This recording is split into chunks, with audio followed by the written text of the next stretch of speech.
हम देशियों का मसला ये है कि हम जब यूएई जैसी जगह पे रहते हैं या गल्फ़ कंट्रीज़ में रहते हैं, तो हमें जो चीज़ अट्रैक्ट करती है, जो चीज़ समझ में आती है, वो यहाँ का लिविंग स्टाइल समझ में आता है। दूसरी चीज़ यहाँ पर जो ऑफ़ कोर्स हमें टैक्स फ्री सैलरी मिल रही होती है और ना सिर्फ़ टैक्स फ्री सैलरी और जो सैलरी के रेट्स होते हैं, हमें वही इतने अच्छे लग रहे होते हैं कि हम और किसी चीज़ में सोचते ही नहीं हैं।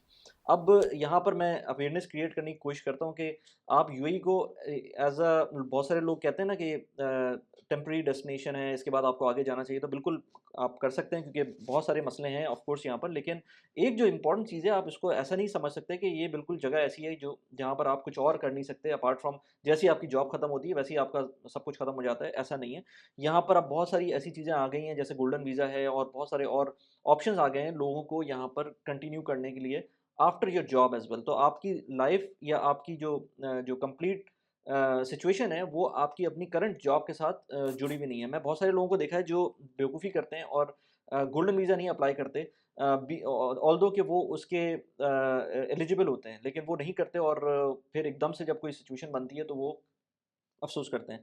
ख़ैर मैं अभी बात करूँगा इन्वेस्टमेंट्स के पॉइंट ऑफ व्यू से और मैं हमेशा इस चैनल के ऊपर वही बात करता हूँ इन्वेस्टमेंट्स की और प्रोडक्टिविटी की जो कि आप लोग नहीं देखते।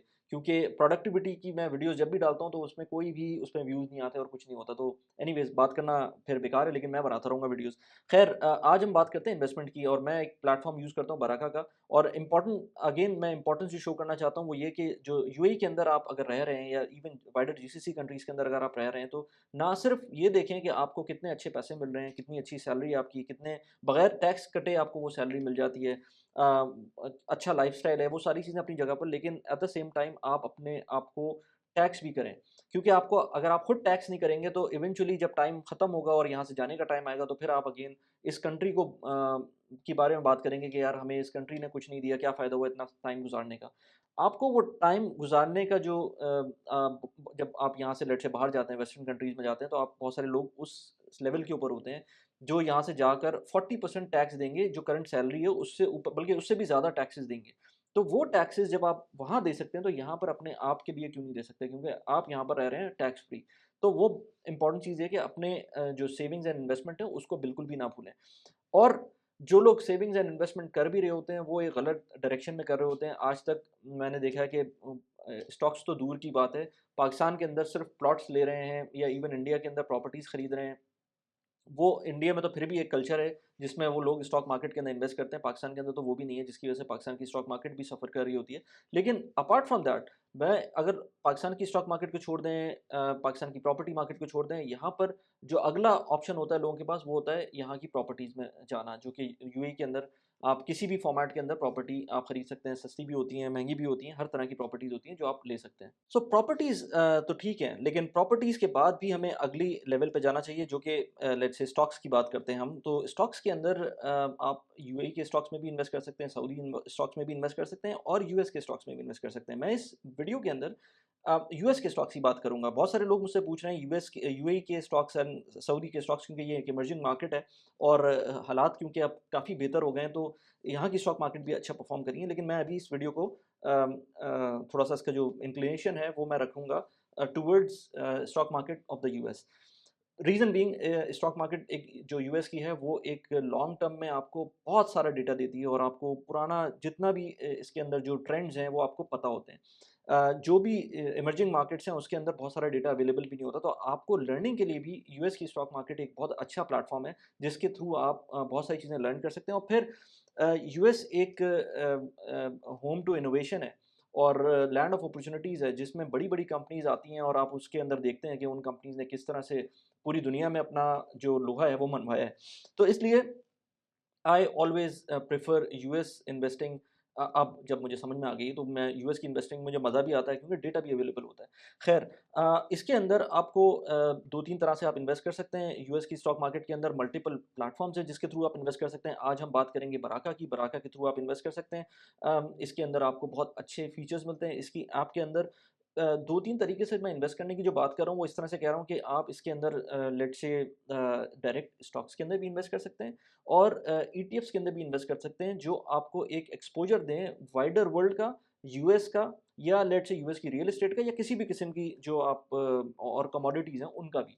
तो आप विद इन दिस ऐप आप गोल्ड में भी इन्वेस्ट कर सकते हैं, विद इन दिस ऐप आप यूएस की रियल एस्टेट में भी इन्वेस्ट कर सकते हैं, विद इन दिस ऐप आप यूएस के स्टॉक मार्केट के अंदर लेट्स से एप्पल के अंदर इन्वेस्ट कर सकते हैं, या लेट्स से अमेज़न में, गूगल में, या प्रॉक्टर एंड गैम्बल में, या लेट्स से आप किसी कोई कॉम्बिनेशन करके किसी ईटीएफ्स के अंदर इन्वेस्ट करना है तो उसके अंदर भी कर सकते हैं। तो आपके पास बहुत सारे ऑप्शंस हैं, और ये सिर्फ इस ऑफ कोर्स इस ऐप के अंदर ऑप्शन नहीं है, और भी बहुत सारी ऐप्स हैं जिसके अंदर इसी तरह के ऑप्शंस मिलते हैं, लेकिन क्योंकि हम जीसीसी कंट्रीज़ में रहते हैं, ये specific to GCC countries app है।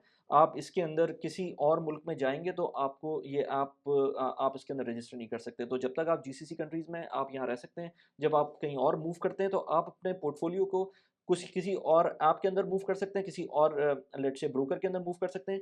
टू स्टार्ट विद किसी कोई भी अपनी जर्नी स्टार्ट कर रहा है उसके लिए बेस्ट ऐप है। स्लोली एंड ग्रेजुअली जब आपका पोर्टफोलियो बढ़ने लगेगा उसके लिए मैं अपनी जर्नी बताता रहता हूँ, उसके अंदर फर्दर आप क्या कर सकते हैं वो भी बात कर सकते हैं। मेरा इस वक्त पोर्टफोलियो इसके अंदर ऑलमोस्ट $5000 का है, जो कि बहुत बड़ी अमाउंट नहीं है।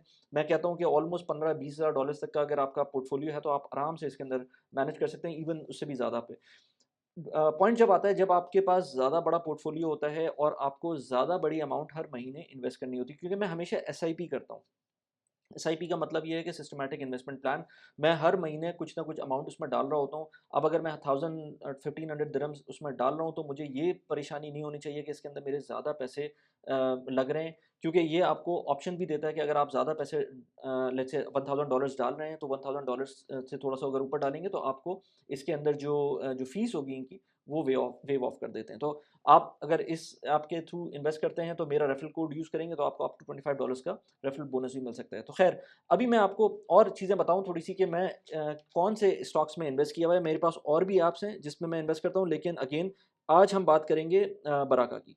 तो बराका में मैं ऐड होता हूँ इस वक़्त ऑलमोस्ट $5000 का पोर्टफोलियो है। मैं अगर इसको लॉन्ग टर्म पे ले लूँ, ईयर टू डेट मैंने 1 साल पहले इसमें इन्वेस्टमेंट स्टार्ट की थी, तो आपको नज़र आएगा कि बीच में ये जो इन्वेस्टमेंट थी ये ऑलमोस्ट कोई अच्छा खासा रिटर्न दे रही थी। अब फिर भी बाद में यूएस की मार्केट करेक्ट करेक्ट हुई थी और उसके बाद अब ऑलमोस्ट $4500 का पोर्टफोलियो है। ये मैं पोर्टफोलियो ऑलमोस्ट हर महीने थोड़ा बहुत इसमें पैसे डालता हूँ और इसको रीबैलेंस करता हूँ। रीबैलेंस का मतलब ये नहीं है कि मैं इसके अंदर पैसे कुछ स्टॉक्स बेचता हूँ, क्योंकि जो स्टॉक्स मैंने लिए हुए हैं अगेन इसमें कोई इन्वेस्टमेंट एडवाइस नहीं है। आप मेरा सिर्फ स्टोरी देख सकते हैं, आप इसके अंदर मेरे पोर्टफोलियो देख सकते हैं, लेकिन इसमें मैं और मेरी वजह से आप इसके अंदर किसी भी स्टॉक के अंदर इन्वेस्ट करें ये मैं बिल्कुल भी नहीं चाहता। आपको जो रिसर्च है वो खुद करनी है। मेरे पास एप्पल के अंदर बड़ा पोर्टफोलियो की वैल्यू है। मेरे पास और भी ऐप्स हैं जिसके अंदर मैं इन्वेस्ट करता हूँ। एप्पल के अंदर मैं वहाँ पर भी इन्वेस्टेड हूँ। इसके अलावा रियल्टी इनकम एक बहुत अच्छा एक ईटीएफ है जिसके अंदर मैं इन्वेस्ट करता हूँ। हर महीने थोड़े बहुत पैसे इसके अंदर भी डाल देता हूँ। Microsoft is one of my favourite companies, Walmart अच्छी कंपनी है। इंडेक्स इन्वेस्टिंग करता हूँ मैं इसके अंदर वीओओ के अंदर, और $410 का पोर्टफोलियो है। इंडेक्स इन्वेस्टिंग के अंदर बेसिकली आप यूएस की जितनी भी 500 टॉप 500 कंपनीज़ हैं, मैं उसके अंदर डायरेक्ट अगर चाहता हूँ कि इन्वेस्ट करूँ तो मैं सिंपली वीओओ का टिकर सिंबल ले सकता हूँ और उसके थ्रू मैं इन्वेस्ट कर सकता हूँ। कोका कोला के अंदर इन्वेस्ट किया हुआ है, गोल्ड के अंदर इन्वेस्ट किया हुआ है। गोल्ड के अंदर एक बहुत अच्छी चीज़ ये है कि आप ईटीएफ के अंदर जब इन्वेस्ट करेंगे तो आपको गोल्ड बार खरीदनी नहीं पड़ेगी, आपको रखना नहीं पड़ेगा। ये मेरी इस ऐप के अंदर स्टोर्ड है, और ये मैंने ईटीएफ खरीदा हुआ है गोल्ड का, और जब मैं चाहूँगा इसको बेच सकता हूँ। गोल्ड की जो एग्जिस्टिंग प्राइस होगी उसकी बेसिस के ऊपर मैं उसको बेच सकता हूँ। तो ये कुछ आपके पास ऑप्शंस हैं जब आप इन्वेस्ट करते हैं through an app like Baraka. और इसके अंदर मैं आपको और कुछ चीज़ें दिखाऊँ तो आपको मैं पोर्टफोलियो एनालिसिस के अंदर लेके जाता हूँ। तो इसके अंदर आपको नज़र आएगा थोड़े से पैसे मेरे पास कैश में पड़े हुए हैं इस महीने के, मैंने अभी तक पैसे डाले नहीं हैं। वो पैसे जब डलेंगे इसके अंदर तो वो फिर ऑफ कोर्स एलोकेट हो जाएँगे। $4 सिर्फ कैश के पड़े हुए हैं, वो भी इसलिए पड़े हुए हैं कि कुछ डिविडेंड्स आए थे वो मैंने यूज़ नहीं किए थे। स्टॉक्स एनालिसिस के अंदर जाते हैं तो एप्पल के अंदर 12% का इसमें प्रॉफिट मिला हुआ है। रियलिटी इनकम ओ जो इसका टिकर सिंबल है उसमें -8% का मुझको इस वक़्त लॉस हो रहा है। तो ऑफ कोर्स उसमें best and I mean best and worst performing of जो जो आपके स्टॉक्स हैं वो नज़र आ रहे हैं। अच्छा, इसके बाद आप इसके अंदर मैं अगर और ऑप्शंस आपको दिखाऊँ तो इसके अंदर आपको मिलेगा एक बहुत मज़ेदार चीज़ इसमें रिसेंटली उन्होंने ऐड की है, इनकम सेंटर। अब इनकम सेंटर आप यहाँ देख रहे हैं कि मेरे पास अपकमिंग डिविडेंड्स मुझको नज़र आ रहे हैं, जो कि वॉलमार्ट का है, माइक्रोसॉफ्ट का है और रियलिटी इनकम का है। वॉलमार्ट का 3 दिन में मुझको एक डिविडेंड आने वाला है जो कि पर शेयर मुझको $0.57 डॉलर्स का पड़ेगा। और अच्छा, यहाँ पर ये सारे आ रहे हैं तो मैं सिर्फ पोर्टफोलियो में ले लूँ तो वॉलमार्ट का 5 तारीख को आएगा, 14 तारीख को मुझको माइक्रोसॉफ्ट का डिविडेंड मिलने वाला है, $0.67 पर शेयर मुझको मिलेगा, और उसके बाद रियल्टी इनकम का 15th ऑफ सितंबर को मिलेगा, जो कि $0.26 पर शेयर का है। रियल्टी इनकम एक ऐसा शेयर है जो आपको हर महीने रेंटल प्रोवाइड कर रहा होता है। ये एक ईटीएफ है फॉर द रीट कह लें, उस तरह का एक रीट का ईटीएफ है जिसके अंदर आपको हर महीने रेंटल इनकम आ रही होती है, और उसके प्राइसेस भी ऊपर जा सकते हैं। इस वक्त तो खैर नीचे हैं, लेकिन ऊपर जा सकते हैं। So this is a good feature जो उन्होंने रिसेंटली ऐड किया है इसके अंदर, जिसमें आपको डिविडेंड्स, आपके अपकमिंग डिविडेंड्स आपको नज़र आ रहे होते हैं। यहाँ पर आपको मंथली इनकम नज़र आ रही है कि मंथली डिविडेंड्स कितने मिले थे। $1.6 का मुझको मंथली डिविडेंड मिल चुका है, वीकली 40 सेंट्स का, डेली कितना बनता है ये, और ईयरली अब तक मुझको $19 के डिविडेंड मिल चुके हैं। एज आई सेड, ये ऐप मैंने यूज़ करना शुरू किया जनवरी से, और अब इस वक्त मेरा पोर्टफोलियो $5000 के करीब पहुँच रहा है। इससे पहले हर महीने थोड़े-थोड़े पैसे करके मैं डाल रहा था, लेकिन अब मुझे जो लग रहा है, मैं हर महीने लेट्स से $1000 भी डालूँ तो इसके अंदर it would give me healthy returns over the long period of time. Again, आपका होराइज़न बड़ा होना चाहिए। मैं कभी भी उतने पैसे नहीं डालता जो मुझे अगले लेट्स से 3-4 सालों के अंदर ज़रूरत पड़े। इन केस मुझे ज़रूरत पड़ती है और लेट्स से मेरा पोर्टफोलियो अच्छा होता है, तो शायद मैं उसको निकाल लूँ। लेकिन अगर मेरा पोर्टफोलियो नेगेटिव में चल रहा होता है, तो मुझे ज़रूरत नहीं होगी निकालने की, और मेरे पास इस तरह का मैं कोई खर्चा, इस तरह की कोई मैं इन्वेस्टमेंट नहीं करूँगा इसके अंदर जो मुझको लॉन्ग टर्म के लिए ज़रूरत हो और मैं इसके अंदर डाल दूँ।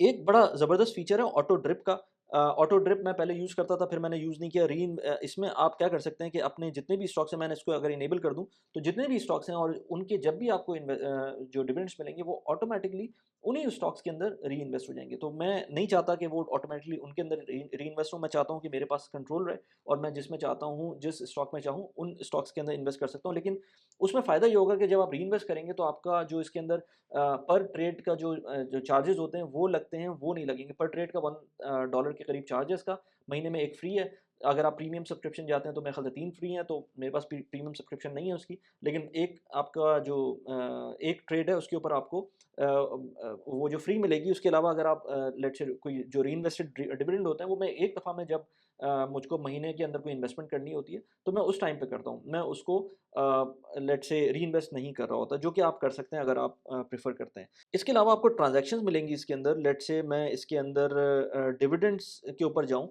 तो ये डिविडेंड्स की मुझको ट्रांज़ैक्शंस मिलेंगी इसके अंदर, जिसके अंदर आपको नज़र आएगा कि मुझे 18th अगस्त को एप्पल का डिविडेंड मिला था $2.3 का। वो रियलिटी इनकम का मुझे $2.96 का मिला था, इससे पहले $1.79 का। अच्छा, यहाँ पर आप देखें, 17 जुलाई को $1.79 का मिला था, 16 अगस्त को मुझको $2.96 का मिला है, और इसके अंदर फ़र्क सिर्फ़ इसलिए है क्योंकि मैं कॉन्स्टेंटली अपने पैसे इन्वेस्ट कर रहा होता हूँ, तो हर महीने जब भी पैसे डालूँगा, तो अगले महीने ऑफ कोर्स उसके डिविडेंड भी उसी रेशियो से बढ़ जाएँगे। इससे पहले माइक्रोसॉफ्ट का डिविडेंड मिला था, वॉलमार्ट का, इसी तरह से बाकी डिविडेंड्स भी स्लोली एंड ग्रेजुअली, क्योंकि मैं हर स्टॉक के अंदर हर महीने कुछ ना कुछ डाल रहा हूँ, तो उसकी वजह से मुझको इवेंचुअली डिविडेंड्स के अंदर भी फ़ायदा नज़र आएगा। अगेन डिस्क्लेमर ये है कि हर कंपनी डिविडेंड देने की पाबंद नहीं होती है। अगर आज आपको मिल रहे हैं डिविडेंड्स, तो वेल एंड गुड, नहीं मिल रहे तो आप उस कंपनी को पूछ नहीं सकते जाकर कि आपने डिविडेंड देना क्यों बंद कर दिया है, क्योंकि बहुत सारे रीज़न्स होते हैं जो कंपनीज़ फिर डिविडेंड देना बंद कर सकती हैं। इसी तरह इनके पास एक फ़ीचर है ऑटो इनकम का। ऑटो इनकम का फ़ीचर मैंने इनेबल तो किया हुआ है, लेकिन अभी तक कुछ मिला नहीं है, क्योंकि वो उसमें लेवरेज करते हैं और आपको आपके जो जो स्टॉक्स हैं वो किसी और को लेंड करते हैं, और जब जो टाइम जितना टाइम वो लेते हैं वो उसकी कॉस्ट आपको दे रहे होते हैं। मैंने इसमें किया हुआ है, लेकिन अभी तक कुछ उसके अंदर इनकम हुई नहीं है, तो लेकिन ये ऑप्शन मौजूद है इसके अंदर। प्लस इसमें लर्निंग के ऑप्शन मौजूद हैं इसके अंदर आपको लर्न का, हेल्प का, और अकेडमी इनकी है, न्यूज़लेटर वगैरह है इनके, वो बड़े अच्छे न्यूज़लेटर्स हैं, उसके अंदर बहुत सारी इन्फॉर्मेशन मिल रही होती है। अभी देखें, ये 4600 से कम का था, 4600 से ऊपर का चला गया। लाइव आपको नज़र आ रहा होता है कि आपकी क्या पोर्टफोलियो की सिचुएशन है। हर जीसीसी एक्सपर्ट को, स्पेशली जो साउथ एशिया से होता है, मैं उसको ये कहता हूँ कि भाई, आप अपनी जो इनकम है उसको उसका ख़्याल रखें। आपकी जो डे इनकम है वो अपनी जगह पे रहनी चाहिए, जब तक कि आप किसी परमानेंट इनकम पे नहीं जाते, लेकिन अपने आप को फाइनेंशियली इंडिपेंडेंस की तरफ लेकर जाएँ। ये एक्स्ट्रा एक्सपेंस करना, गाड़ियों पे एक्सपेंस करना, यूएई में ख़ास तौर पे रहते हुए घर पे बिला वजह का अपग्रेड करना, इस तरह की चीज़ों में आपके पैसे जाएँगे, और आप इवेंचुअली वो उसका कोई फ़ायदा नहीं होगा। इससे बेहतर ये है कि आप अपनी फैमिली को ट्रैवल करवा दें, और ट्रैवल करवाएँ डिफरेंट जगहों पर, वो बहुत ज़बरदस्त किस्म का एक्सपीरियंस होता है।